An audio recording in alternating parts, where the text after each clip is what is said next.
के अंदर कालचक्र के बारे में जब स्टडी कर रहे हैं तो यहाँ कालखंड के दो विभाग आ गए हैं। ये है अवसर्पिणी काल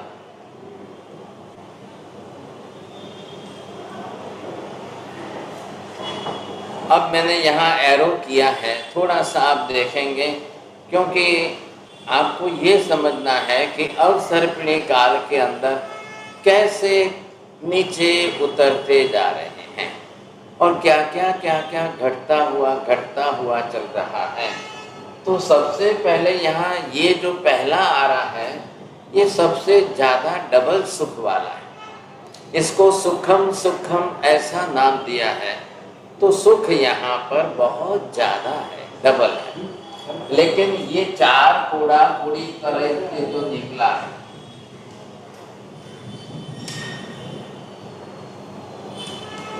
अब ये चार कोड़ा कोड़ी सागरोपम है, वो सबसे बड़ा है, पहला आ रहा है, सबसे बड़ा काल है इन सब से अंदर।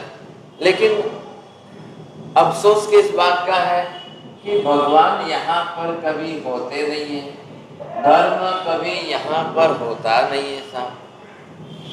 बस ये बात जरूर है, सब 10 कल्प वृक्ष है, बस आनंद ही आनंद है, सब सुख समृद्धि में रहते हैं साहब।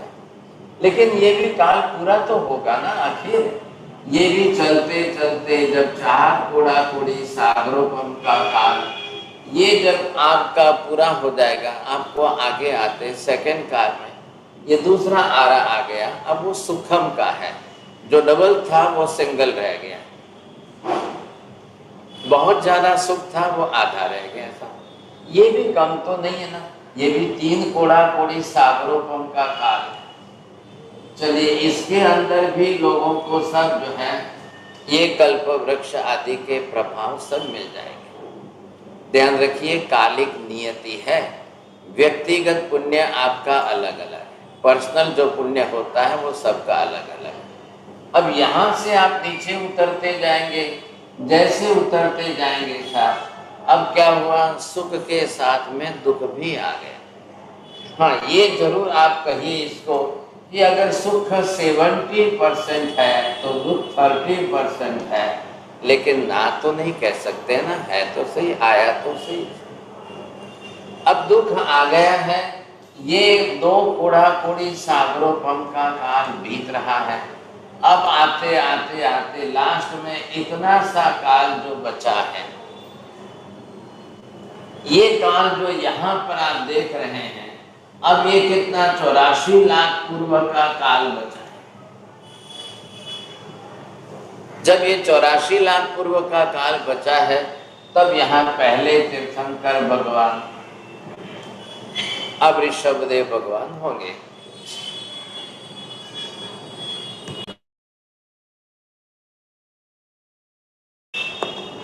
तो यहाँ पर जिस तरह से इतना सा काल है, अब ये यहाँ पहले तीर्थंकर भगवान होंगे, उनका 84 लाख पूर्व का आयुष्य होगा और 3 बरस और 8.5 महीने बाकी रहेंगे, तब ये तीसरा आरा भी पूरा होगा।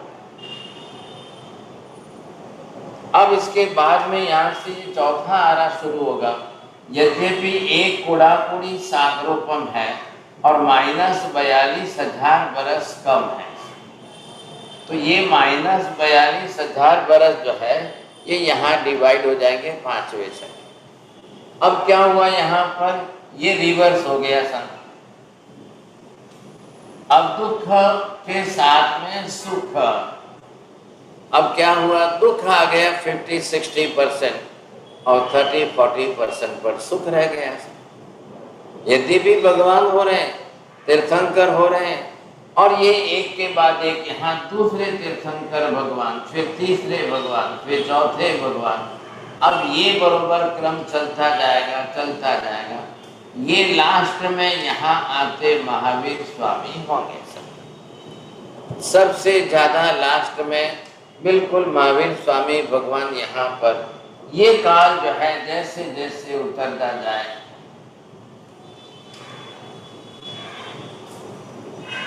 हाँ जी ये देखिए यहाँ पर, तो यहाँ तक क्या था, तीसरे आरे तक जो है कोई राज्य व्यवस्था, कोई न्याय व्यवस्था, कोई आवश्यकता ही नहीं थी। इतने युगलिक जीव जितने सरल होते हैं, अब यहाँ आते आते जो है, जब लोगों में राग द्वेष शुरू हुए, क्लेश का साय बढ़ने लगे सा, तब यहाँ तक जो है ये काल चला है, युगलिक काल जो हम बोलते हैं। यहाँ भी युगलिक काल चला है, यहाँ भी युगलिक काल चला है। अब इसके बाद यहाँ युगलिक काल की समाप्ति होती है। युगलिक जीव जो बहुत सरल, सज्जन, सुशील होते हैं, इतनी ज्यादा पाप प्रवृत्ति नहीं होती है, इसलिए युगलिक हमेशा देव गति में जाते रहते हैं सब। लेकिन अब ये कालिक प्रभाव समझिए, कालिक नियति बोल रहा हूं मैं, ये कालिक नियति यहाँ समाप्त होती है। और ऐसे संजोग के अंदर यहाँ पर मरुदेवा माता और ऋषभ देव भगवान नाभि राजा ने जिस तरह से दो युगल को जन्म दिया था, लेकिन ताड़ वृक्ष के नीचे फल गिरने से उनकी मृत्यु हो गई थी एक की। उसके बाद में जो है वो साथ में सुनंदा आदि थी, समझे कि नहीं। ऋषभ देव भगवान का अब शादी आदि करने का कार्य इंद्र आदि ने किया।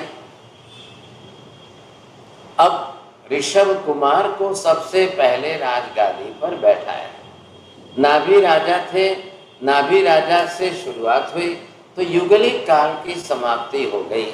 अब जो है नाभि राजा ने अपनी तरफ से ऋषभ कुमार को आगे के लिए युवराज के रूप में चुना।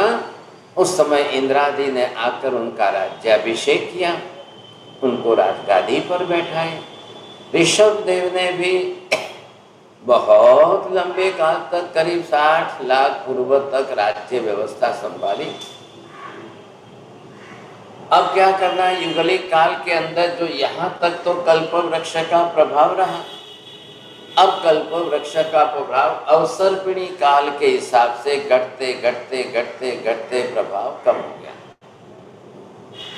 अब जैसे ही घटते घटते कम हो गया, यहाँ पर ऐसा, ये आप चित्र थोड़ा सा देख लेंगे, आपको बहुत अच्छी तरह से समझ में आ जाएगा।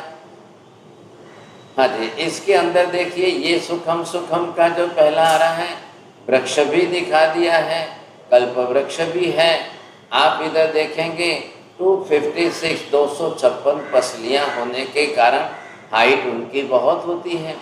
और ये दिखाया है संतति 49 दिन के अंदर, तो दोनों युगल देखिए आप, एक लड़का एक लड़की दोनों साथ में ही पैदा होंगे। तो ये काल है, ऊपर लिखा है पहला आ रहा है 4 कूड़ा कोड़ी सागरोपम का। ये हम ऑलरेडी गत क्लास में पढ़ चुके हैं। शरीर जो है ऊंचाई देख लिए, 3 कोस की लिखी है। आयुष्य 3 पल्योपम का लिया है। आहार 3 दिन के बाद, और वो भी तुअर के दाने, जितना ही हमका आहार होता है, बहुत कम आहार से उनका शरीर पेट भर लेता है, तृप्ति हो जाती है साहब। अब आगे चलिए साहब, ये देखिए आप, दूसरा आ रहा है 3 कूड़ा कोड़ी सागरोपम का। अब उसमें भी कल्प वृक्ष दिए गए हैं। युगल तो उत्पन्न होते ही है, लड़का लड़की दोनों। अब उनका गर्भकाल 64 दिन का होता है। अब उनके शरीर की ऊंचाई 2 कोस की होती है और आयुष्य 2 पल्योपम होता है। आहार 2 दिन के बाद थोड़ा सा ज़्यादा बेर के प्रमाण में लेते हैं सब। आइए तीसरा आरा देख लो। अब ये तीसरे आरे के अंदर जो स्वरूप जैसा दर्शाया गया है, अब इससे आपको और ज़्यादा ख्याल आ जाएगा। तो इसमें तीसरे आरे के अंदर 2 कूड़ा कुड़ी सागरोपम का काल है। अब सुख के साथ दुख भी जुड़ गया था। इधर जो है 64 पसलियाँ होती हैं और शरीर 1 कोस का होता है, आयुष्य 1 पल्योपम का होता है। आहार जो है 1 दिन के बाद आंवले के जितना प्रमाण बढ़ गया। हाँ, अब आप देखिए कि उनका जो है धीरे धीरे जैसे अंत काल में आ रहे हैं, अग्नि प्रज्वलित हुआ है। बादर अग्नि का जो है कि वो बढ़ गया है। और यहाँ प्रथम तीर्थंकर ऋषभ देव भगवान का जन्म होता है। बस थोड़ा सा काल 84 लाख पूर्व का जितना है उतने में ही उनका जन्म होता है, उनका जीवन चलता है। अब आप देखेंगे आगे चौथा आरा आया है। तो चौथे आरे के अंदर बाजी पलट गई, सब दुख पहले और सुख बाद में है। दुख की मात्रा ज़्यादा है। सुख की मात्रा कम है। अब ये काल कितना है, एक कोड़ा कोड़ी सागर रूपम में 42,000 बरस कम है। अब क्या होगा, यहाँ पर अशी मशी कृषि आदि का व्यापार शुरू होगा, एग्रीकल्चर की फार्मिंग वगैरह शुरू हो गई साहब। अब यहाँ पर जो है सब कुछ जो है चक्रवर्ती होंगे, बलदेव होंगे, वासुदेव होंगे। हाँ जी, ऊपर ध्यान रखिए आपने, पहले दूसरे तीसरे आने में कोई चक्रवर्ती बलदेव वासुदेव नहीं होते हैं, तो वो लास्ट में ही होंगे, सोचिए समझे कि नहीं। अब लास्ट में जो 84 लाख पूर्व का है, तब भगवान ऋषभदेव हुए और भरत जी चक्रवर्ती हुए थे। ये भी आपको ख्याल आ गया, समझे कि नहीं। ऐसे स्थिति के अंदर तो यहाँ पर आपको ये समझ में आ गया किस तरह से जो है चौथे आर्य के काल में अब हाइट यहाँ पर सिर्फ 500 धनुष की बताई जा रही है। आयुष्य उनका 1 करोड़ पूर्व का है। देखिए साहब, काफी घटता जा रहा है ना बल्लभ हमको शादी से, तो आयुष्य उनका हो गया साहब। अब ये प्रमाण बढ़ते घटते 84 लाख पूर्व से भी घटता जाएगा, घटता जाएगा। आहार आदि अब बिल्कुल इरेग्युलर हो गया साहब, भले एक दिन में 2 बार खाओ कि 3 बार खाओ। आजकल ये चौथे आर्य की बात चल रही है अभी तो। अब यहाँ पर जो है 23 तीर्थंकर भगवान होते हैं, एक के बाद एक, एक के बाद एक, क्योंकि सबका आयुष्य अपने हिसाब से है ना, आयुष्य काल के हिसाब से ही होंगे समझे। अब चलिए हम आज के हमारे इस कलयुग में आ गए। आज 5वां आरा पंचम काल का है। अब आप देख लो, तो ये जो है पंचम काल का आरा कितना है, ये जो 42,000 बचे थे, अब वो दोनों में 21 डिवाइड कर दीजिए आप, 21 हजार बरस को जो है डिवाइड कर दिया। तो यहाँ पर जो है ये अब आप शरीर की ऊंचाई ज़्यादा से ज़्यादा 7 हाथ प्रमाण रहेगी, 7 हाथ आप बोल दीजिए 10 से 11 फीट। अब वो भी कम होती जाएगी, कम होती जाएगी। अब आहार आदि जो है बिल्कुल अनियमित चलेगा सब, चलेगा नहीं। अब ऐसी स्थिति के अंदर वर्ष के अंत में सर्वथा आप देखेंगे कैसी मतलब 21,000 बरस का काल, अशी मशी कृषि, अब व्यापार तो चलेगा ही सब, बिजनेस चलेंगे, इंडस्ट्री चलेगी, फैक्ट्रियाँ होगी, अब कृषि भी बनेगी, बढ़ती जाएगी। लोगों ने ट्रैक्टर बना दिए, सब लोग इसी को विकास बोल रहे हैं आज की तारीख में। लेकिन अब ये विकास भी कैसा चल रहा है, बैल नष्ट हो जाएंगे और ट्रैक्टर बढ़ेंगे तो क्या होगा, क्या विकास होगा, सोचिए आप, समझे कि नहीं। अब यहाँ पर फसलियाँ सिर्फ हमारी कितनी 16 ही रह गई है, 8 राइट साइड में, 8 लेफ्ट साइड में, बस इतनी 16 फसलियों द्वारा हमारी हाइट और घटती जाएगी। इस 21,000 बरस के पंचम आर्य के काल में अब हम नीचे उतरते उतरते 2548 बरस में आ चुके, क्योंकि 24वें तीर्थंकर महावीर स्वामी भगवान चौथे आर्य के लास्ट में हुए थे, एंड में थे। अब उनके निर्माण होकर मोक्ष में जाने के बाद 3 बरस और 8.5 महीने बाकी बचे, बस। अब उसके बाद में चौथा आरा समाप्त हो गया, 5वां आरा शुरू हो गया। अब इस पंचम काल को ही कलयुग कह रहे हैं। लेकिन अब ध्यान रखिए, अब पंचम काल में सुख नहीं है, दुख है। कालिक नियति का दुख जिसको हम बोल रहे हैं, काल के अनुसार कालिक नियति का दुख जो है वो इसके अंदर इतना है। अब ये जो भी है, जिस प्रमाण में जितना भी है, लेकिन हमारे कर्मों के उदय का दुख और काल की नियति का दुख अगर 2 डबल मिल जाते हैं तो फिर और प्रमाण बढ़ जाएगा फिर तो ये भी हमको समझना है कि कैसे हम समझे कि नहीं। ये पंचम काल का कलयुग जो है बहुत दुखदाई रहेगा, बड़ा दुखदाई रहेगा, और काफी कुछ घटता जाएगा, अभी और घटेगा, अभी और घटेगा। मैंने आपको पहले भी कहा था कि हिंदू धर्म ने ऐसी कालिक व्यवस्था नहीं बैठाई। उन्होंने द्वापर युग है, त्रेता युग है, कलयुग है और 7 युग है, ऐसे 4 युगों की बात की है। वहाँ सबको 5-5 हज़ार बरस दे दिए हैं उन्होंने, सबको 5-5 हज़ार के हिसाब से व्यवस्था बैठाई है। देखिए अब उनके धर्म के नियम सिद्धांतों के हिसाब से उन्होंने बैठाई है। कैसी व्यवस्था उनकी है आप जानना चाहें तो उनकी स्टडी जरूर करिए साहब। अब क्या होगा, ये पंचम काल का आरा, 5वें आरे में सब कुछ घटता जाएगा। क्यों घटता जाएगा?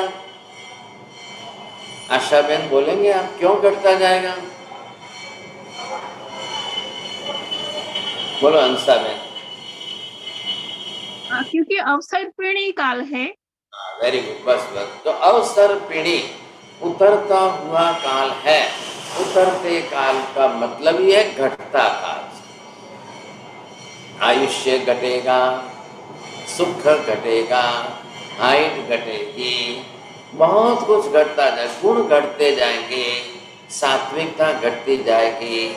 क्या करता बताएं आपको, धर्म घटेगा, पुण्य घटेगा, पाप बढ़ेगा, क्या न मालूम क्या क्या, इतना सब कुछ, दोष दुर्गुण बढ़ते जाएंगे।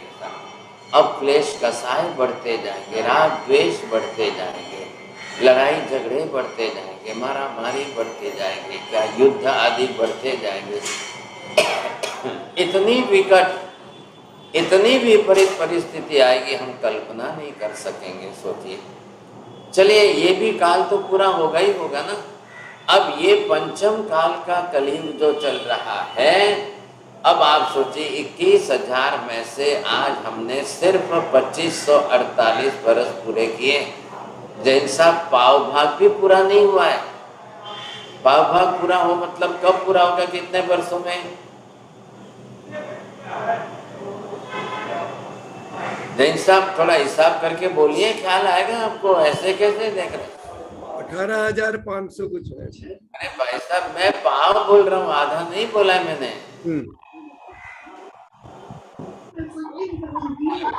माता जी आप बोलिए थे पाव भाग बोलते हैं 5,000 बरस को।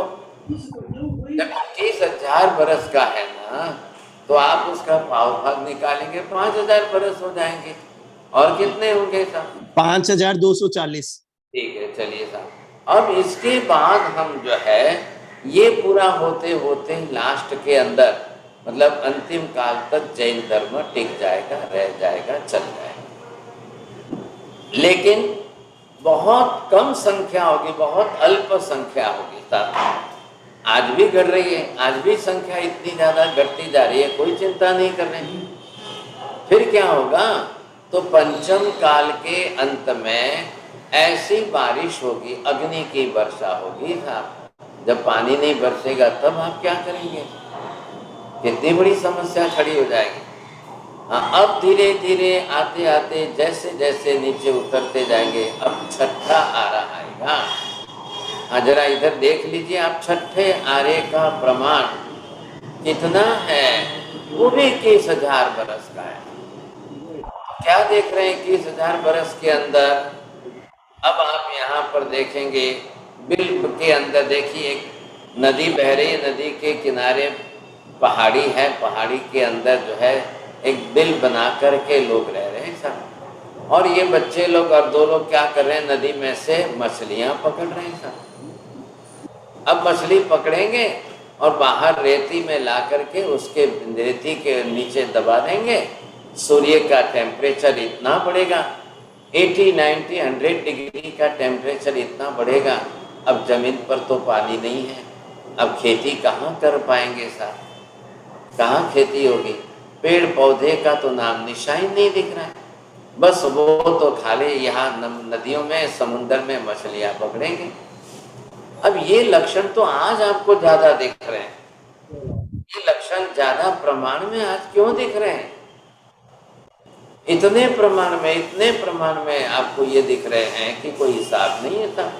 आज ही देख लो दुनिया भर के देशों में कहाँ मछलियों का प्रमाण कितना बढ़ता जा रहा है, कितना बढ़ता जा रहा है, मछली पकड़ के खा रहे हैं। तो उस समय छठे आरे में तो आपको क्या होगा, जब पेड़ पौधे का तो नाम निशान नहीं होगा, बिल्कुल पेड़ पौधे का नाम निशान नहीं होगा, तब क्या हालत होगी? उस समय ये लोग मछलियां पकड़ेंगे, रात रात मछलियां पकड़ेंगे। फिर रात को सुबह होते ही जो है रेती में छिपा देंगे। दिन के सूर्य की गर्मी के अंदर, तेज ताप के धूप के अंदर सेक करके मछली एकदम खत्म हो जाएगी। और फिर वापस रात को जो है निकलेंगे और नदी का पानी पिएंगे और मछली खा लेंगे सब। कोई विकल्प ही नहीं बचेगा इनके पास। और आपको सुनकर हैरानी होगी कि इनकी लाइफ केवल 20 बरस की होगी। टोटल जीवन ही इनका 20 बरस का रहेगा। 10 बरस में 20 बरस में जीवन जीना है। 17-18 के अंदर तो इनको बुढ़ापा आ जाएगा। 19-20 में तो मर के दूसरी दुनिया में चले जाएंगे। तो जन्म लेने के बाद 5 से 6 बरस की लड़की तो माँ बन जाएगी। 6 बरस में उसको माँ बनकर दूसरे बेटे को जन्म देना है। 7 बरस में दूसरा बेटा, 9 बरस में तीसरा बेटा, 10-11 बरस में चौथा बेटा, 12 बरस में 5वां बेटा, सब 15 बरस में। अब 15 बरस के बाद उनका बुढ़ापा शुरू हो जाएगा। 18 बरस की उम्र में तो हाथ पैर चलने बहुत मुश्किल हो जाएंगे। मुश्किल से 19-20 बरस की आयुष्य में पहुंचते पहुंचते उनकी मृत्यु हो जाएगी। जीवन कैसा रहेगा आप कल्पना करिए भाई साहब, जीवन कैसा रहेगा जब आपको नेचुरली साइंस के हिसाब से देख लो। आज अगर हमारे यहाँ इंडिया में 50 डिग्री टेम्परेचर हो जाता है, 52 डिग्री टेम्परेचर राजस्थान के प्रदेशों में हो जाता है, तब त्राहिमाम हो जाता है। कई जगह पर आज बड़े शहरों में इतना पानी भी नहीं मिल रहा है। कैसे जीवन जिएंगे लोग? तो आज से 18,500 बरस के बाद में ये हालत होगी कि जब सूर्य का टेम्परेचर 80 डिग्री, 90 डिग्री, 100 डिग्री के ऊपर पहुंच जाएगा, तब क्या हालत होगी। आज ही जो है क्लाइमेट चेंजेस कितने भारी हो रहे हैं। आज ही आप जो है ग्लेशियर्स पिघल करके कैसे आ रहे हैं, गर्मियाँ कितनी बढ़ती जा रही है, कहाँ कितने प्रमाण में बढ़ती जा रही है, कोई ध्यान ही नहीं किसी का। चलिए ये तो ठीक है। अब इसके बाद जो है आगे ये अवसर्पिणी काल आपका खत्म होगा। असर फिर ऐसी स्थिति के अंदर यहाँ पर आप देखिए 6ठा आरा बीतने के बाद फिर वापस आगे अवसर्पिणी काल से उत्सर्पिणी काल खंड में हम आएंगे। तो उत्सर्पिणी काल खंड के अंदर जैसे आगे तो ये आपका क्या हो गया, टोटल अवसर्पिणी काल समाप्त हुआ। ये बीच की ब्लैक लाइन जो आप देख रहे हो, हाँ जी जैन साहब गिनती करिए, ये अवसर्पिणी काल कितना बीता राहुल जी? 10 कोड़ा कोड़ी। हाँ जी बरोबर, 10 कोड़ा कोड़ी सागरोपम का इतना लंबा काल बीत गया था। अब आप उत्सर्पिणी काल में, उत्सर्पिणी का सीधा तात्पर्य क्या है, अब बढ़ना शुरू हो जाएगा, अब ऊपर चढ़ना शुरू हो जाएगा। अब जो है सब कुछ थोड़ा बढ़ना, लेकिन धीरे धीरे बढ़ेगा ना। ये उत्सर्पिणी कालखंड का पहला आरा जरूर है, लेकिन अब ये हमारे अवसर्पिणी काल के 6ठे आरे के जैसा ही लग रहा है। 21,000 बरस का है। अब कहाँ जाएंगे लोग सब? मछली खाएंगे तो कहाँ जाएंगे? मछली पंचेंद्रिय प्राणी है ना, अब उनकी भी मृत्यु होगी, उनको भी मर करके वापस नरक में ही जाना है। अब दूसरा कोई विकल्प भी नहीं है, गति भी तो बिगड़ेगी। हाँ, आयुष्य 20 ही बरस का रहेगा। अब धीरे धीरे बढ़ेगा बढ़ेगा तब की बात है, लेकिन जीवन कितना छोटा रहेगा। आज तो यहाँ पर पंचम काल में देख लो 30 बरस की लड़कियों की शादी नहीं हो रही। अब वो 30 बरस के बाद तो बोले अब ढूंढने निकलेंगे, अब ऐसी बातें हो रही हैं।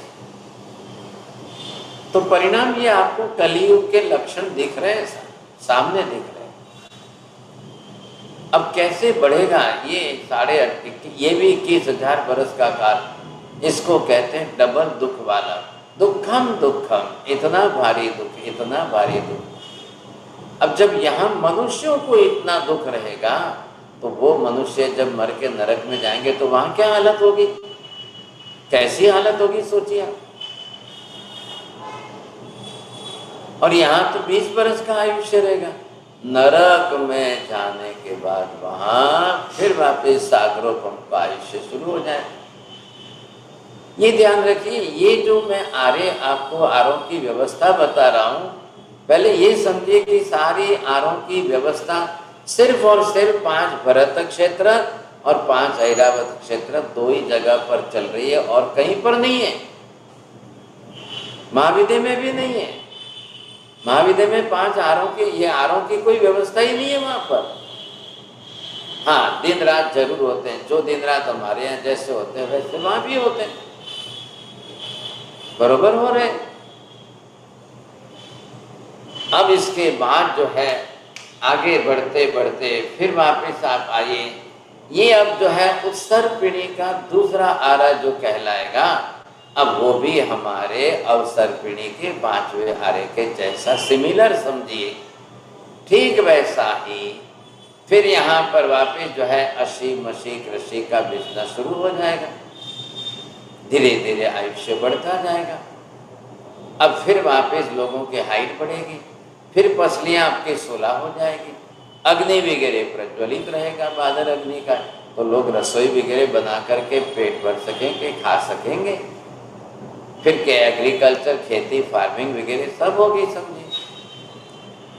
ऐसी स्थिति के अंदर अब धीरे धीरे, क्योंकि उत्सर्पिणी है, अब सब कुछ बढ़ता बढ़ता बढ़ता जाएगा, धीरे धीरे बढ़ेगा सब।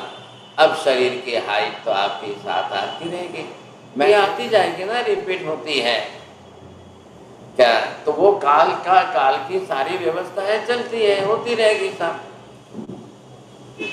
हाँ, अब आप, हाँ जी, तीसरा आरा देखिए, जैसे ये 21,000 बरस का काल पूरा हो जाएगा, अब यहाँ पर तीसरा आरा आया जो एक कोड़ापुरी सागरोपम में 42,000 बरस कम का होगा। हाँ जी, इसके अंदर मतलब जो हमारे अवसर्पिणी का चौथा आरा जैसा था वैसे सिमिलर जो है उत्सर्पिणी का तीसरा आरा, मतलब ये नीचे से ऊपर चढ़ रहे हैं ना, तो नीचे चढ़ते चढ़ते अब आपको ख्याल आएगा, अब यहाँ पर सबसे पहले श्रेणिक महाराजा का जीव पहली नरक में से ऊपर उठ करके बाहर आकर के पहला जन्म लेंगे। अब वो पहले तीर्थंकर बनेंगे, तब उनका नाम होगा पद्मनाभ स्वामी। चला, अब ये ऐसे 24 भगवान एक के बाद एक के बाद एक होते जाएंगे। अब देखिए, केवल ज्ञानी भगवंतों ने सबका इतिहास सबका भविष्य बताया, व्यवस्थित बताया, और सबके नाम बताए, सबका आयुष्य बताया, सबका जीवन काल बताया, हर चीज बता दिए। देखिए, केवल ज्ञान किसको कहते हैं? त्रिकाल ज्ञान, तीनों काल में जो एक सरीखा एक समान ज्ञान रहता है वो केवल दर्शन है। तीनों काल का दर्शन, वो सब उनको आंखों के सामने बरोबर दिख रहा है, तो केवल ज्ञान का तो अर्थ ही होता है। ऐसी स्थिति के अंदर जब वापिस यहाँ पर तीसरे आरे में धीरे धीरे चढ़ते चढ़ते चढ़ते, अब देखिए तीर्थंकर होंगे, चक्रवर्ती होंगे, वासुदेव होंगे, बलदेव होंगे, पृथ्वी वासुदेव होंगे, मतलब जो 63 शला का पुरुष है वो सब होते जाएंगे। फिर हाइट बढ़ती जाएगी, 500 धनुष की काया हो जाएगी, पूर्व करोड़ वर्ष का आयुष्य हो जाएगा। आहार तो जरूर अनियमित ही रहेगा, हाँ जी। फिर पसलियाँ बढ़ेगी, फिर हाइट बढ़ती जाएगी सब। अब आइए चौथे आरे के अंदर, तो चौथे आरे के अंदर जो है ये काल 2 कूड़ा-कूड़ी सागरोपम का बीत जाएगा। अब 2 कूड़ा-कूड़ी सागरोपम के अंदर सुख के साथ दुख भी आएगा, ये भी बात जरूरी है। और पसलियाँ 64 हो जाएगी, फिर हाइट बढ़ जाएगी, आपकी शरीर की ऊंचाई 1 कोस की हो जाएगी, फिर आयुष्य भी आपका 1 पल्योपम से ज़्यादा हो जाएगा। और लेकिन आहार तो प्रतिदिन 1 दिन के बाद एक और वो भी आंवले के प्रमाण। पहली बात तो मैं ये कह रहा हूँ कि this is one type of the replica, replica of the अवसर्पिणी काल। जैसा अवसर्पिणी काल का तीसरा आ रहा था, इससे वैसे दूसरा आ रहा। बस यहाँ ये 24वें तीर्थंकर भगवान हो जाएंगे साहब, क्योंकि अवसर्पिणी शुरू हो गई ना, ये उत्सर्पिणी शुरू हो गई, तो यहाँ लास्ट में आते आते ये 24वें तीर्थंकर, मतलब जो अवसर्पिणी में पहले हुए थे वो वैसे यहाँ पर 24वें तीर्थंकर भगवान हो जाएंगे। बस अब धीरे धीरे तीर्थंकर काल समाप्त। अब आगे फिर वापस युगलिक काल शुरू हो जाएगा, फिर युगलिक काल का प्रमाण चलेगा, वापस जैसे थे वैसे ही आ जाएगा था। अब आखिर है तो 2 कोड़ा कोड़ी सागरोपम का काल, और तीर्थंकर तो पहले से 84 लाख पूर्व में ही होने वाले। इतना लंबा चौड़ा काल बीत जाएगा, सोचिए। अब ये बीतने के बाद अब पंचम काल का 5वां आरा आया, तो ये 5वां आरा उत्सर्पिणी का मतलब अवसर्पिणी के सेकंड दूसरे आरे के सिमिलर है, बिल्कुल उसके जैसा है। अब यहाँ पर जो है आप ये देखेंगे कि यहाँ अग्नि नहीं रहेगा, फिर कल्प वृक्ष अपने आप पैदा होंगे। कल्प वृक्ष का मतलब देवाधिष्ठि, अब देवी देवताओं की अधिष्ठाता होने के कारण 10 प्रकार के वेरिएशंस हैं। अब जाएंगे, जो मांगेंगे मिल जाएगा, जिसको जो चाहिए वो मिल जाएगा। कोई आहार मांगेगा, कोई वस्त्र मांगेगा, कोई आभूषण मांगेगा, कोई घर मांगेगा, मिलते जाएंगे सब। ये कल्प वृक्ष दिखाया है यहाँ पर लिखा। अब पसलियाँ 128 सीधे ही डबल डबल होती जाएगी, तो हाइट कितनी बढ़ गई, 2 कोस की तो हाइट हो जाएगी तब। आयुष्य उनका 2 पल्योपम का हो जाएगा, और फिर 2 दिन के बाद इनका आहार लेना टाइम होगा। आज हम लोग 2-2 घंटे खा रहे हैं ना, तो 2 दिन के बाद एक बार खाएंगे, देखिए प्रमाण। चलिए अब ये आते आते जो है लास्ट में आप आइए, पहला आरा मतलब हमारा अवसर्पिणी का पहला जैसा था वैसा यहाँ पर उत्सर्पिणी कालखंड का ये फर्स्ट जिसको हम कह रहे हैं ना, तो ये छठा आरा। मतलब खाली एक क्रम आप समझने की कोशिश करिए कि क्रम ऐसा है, लेकिन ये हमारे अवसर्पिणी काल के पहले आरे जैसा रेप्लिका है, सिमिलर जेरॉक्स समझ लो।